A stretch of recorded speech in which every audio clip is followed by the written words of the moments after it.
I have coffee and cereal for breakfast. Coffee ရဲ့ cereal ဆိုတာများတော့အုတ်ဂျုံပေါ့နော်အုတ်ဂျုံအမျိုးအစားမျိုးကိုပြောတာသူတို့ရှိမှငါတို့ဒီဇက်ကားရတဲ့မှာလည်းကြည့်ရပါတယ်ဟိုလိုမျိုးကွာငါတို့ကြည့်မယ်ဆိုကိုကောက်ဖက်လိုမျိုးဟာမျိုးလေးပေါ့နော် Then have a light lunch. Light lunch စားရဲဆိုတာကျတော့ပေါ့ပါစားတာပေါ့နော်ပေါ့ပါနေ့လည်စာကိုစားပါတယ် Maybe a sandwich ခုဒါမှမဟုတ်လို့ရှင် an apple ပန်းသီးတစ်လုံးပေါ့နော်အဲ့လိုမျိုးစားတဲ့ကြတယ်တဲ့စားတယ်ပေါ့ကွယ် And a snack in the afternoon နေ့လည်ခင်မှာတရေစာတစ်ခုစားပါတယ်တဲ့ We have our main meal in the evening ညနေခင်းကြတော့မှငါတို့က main meal ပေါ့နော်အဓိကစားတဲ့အရာကိုစားပါတယ်အဓိက main meal ဆိုတာအဓိကစားတဲ့အရာပြောရင်တော့သူကအဝစားတာမျိုးကိုပြောတာနော်အဝစားတာကိုပြောတာ If man late home from work အမေကတဲ့အလုပ်ကနေတဲ့နောက်ကျပြီးမှပြန်လာတဲ့အခါမျိုးဆိုရင်တော့တဲ့ She doesn't bother to cook တော့ဘာပြောရလဲဆိုတော့ဘိုးသားကတလုံးနဲ့အိဗယ်ဆိုရင်အနှောက်ယှက်ပေးတာကိုပြောတာပါဒီမှာပြောတဲ့အဓိပ္ပာယ်ကကျတော့သူကဘာလဲဆိုတော့เนาะဒီဒုက္ခခံပြီးမချက်တော့ဘူးပေါ့ကွယ်ဒါမျိုးကိုပြောတာ we just get it take away instead အဲ့ဒီအစားငါတို့က take away ပေါ့เนาะ take away ပါဆယ်ဆွဲစားပါတယ်တဲ့ one of us has to feed the cat as well เนาะငါတို့တယောက်ကလည်းကြောင်တွေကိုအစာကျွေးရတယ် feed feed ဆိုတာကြောင်စာကျွေးတာကိုပြောတာပေါ့เนาะကြောင်စာပဲကျွေးခွေးစာပဲကျွေး feed ကိုအစာကျွေးတယ်လို့ပြောလို့ရပါတယ်ခလေးလေးတွေကိုဒီ note ဘူးတွေပါတယ်ဖြော်တိုက်တာလဲ feed နဲ့ပြောကြတယ်မှာ तू က just get it take away ဆိုတာကျွန်တော်တို့ဒီမှာပါဆယ်လို့ပြောနေတဲ့ဟာတွေပြောတာเนาะ get it take away ဆိုတဲ့အခါကျကျွန်တော် take away ယူတယ်ပေါ့เนาะ okay ပါ bathroom routine လို့ခေါ်တာเนาะ bathroom routine ဆိုတာကျတော့ဘာပြောတာလဲဆိုတော့ဒီရေချိုးခန်းဝင်တဲ့तू ကဇယားပေါ့ကွယ်ရေချိုးခန်းဝင်တဲ့ဇယားရေချိုးခန်းဝင်တဲ့ပုံစံမျိုးပေါ့ဒီမှာ routine ဆိုတာကတော့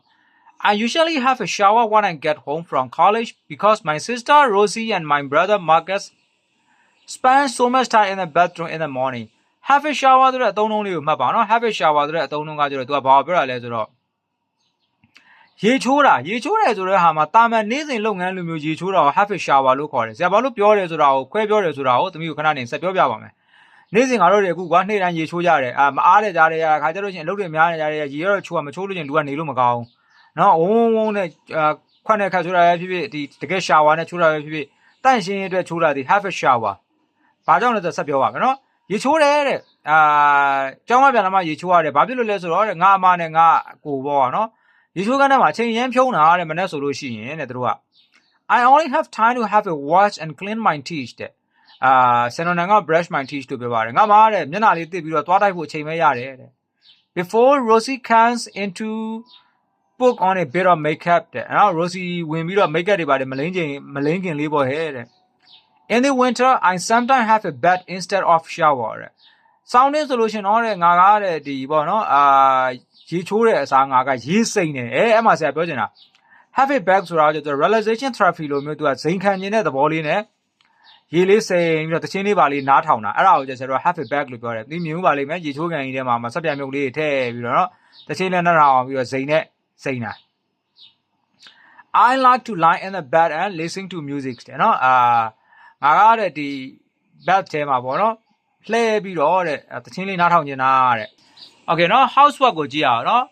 Fortunately we have got a cleaner who does a lot of the housework တဲ့ကံကောင်းတာနဲ့ပဲတဲ့ကျမတို့မှာတဲ့နော်အိမ်အကူပေါ့ကွယ်နော်အိမ်ကူဆိုတော့တန်ရှင်းရေးသမားပေါ့ဒီမှာတော့ cleaner တယောက်ရှိပါတယ်တဲ့အိမ်လုပ်တွေအများကြီးကိုလုပ်ပေးပါတယ် and that include doing my washing နော်washing ပါမယ် but I still have to make my bed and do some of my ironing နဲ့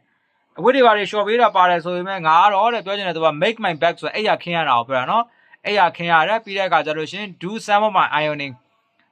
ပေါ့နော် ironing ဆိုတာကျတော့ဒီဟွာပေါ့ဒီမိဘူးတိုက်ပေးတာပြောတာပေါ့နော်မိဘူးတိုက်တာတွေဘာတွေကိုလဲတဲ့ငါကတဲ့လောက်ရပါတယ် and I sometimes do the shopping with man နဲ့အမေနဲ့တူတူငါက shopping ထွက်ကြတယ်တဲ့အဲ့ဒီမှာဆရာ language help ကဟာလို့တခါတည်းဖတ်ပြလိုက်မယ်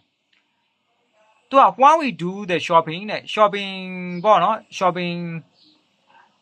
do the shopping လို့ပြောတဲ့အဓိပ္ပာယ်ကတော့တဲ့ we buy food at the supermarket နော် supermarket မှာစားစရာတွေဝယ်တယ် when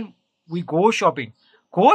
ကျတော့ तू က leisure activity တွေနဲ့ तू ကသွားတာပြောချင်တဲ့သူက perhaps buying clothes DVD or book ပေါ့အမကွာဟိုလိုအပ်တာမျိုးမဟုတ်တဲ့ဟာမျိုးတွေပေါ့လိုအပ်တာမျိုးမဟုတ်ဘူးဆိုတာဝယ်လဲရတယ်မဝယ်လဲရတဲ့ဟာမျိုးတွေဝယ်တာကိုဆရာတို့က go shopping လို့ပြောတယ်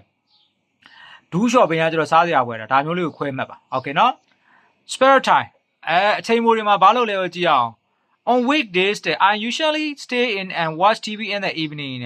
weekday ဒီကြောင်းတက်ရတဲ့နေ့လိုဟာမျိုးတွေပေါ့ကွယ် weekday တွေမှာ Monday to Friday မှာတော့သူကအိမ်မှာပဲနေတယ် stay နေတယ်ဆိုတော့ဘယ်မှမသွားဘဲနဲ့အိမ်မှာနေတာမျိုးကိုပြောတာပါ television ကြည့်ပါတယ် at the weekend တွေမှာလည်း I go out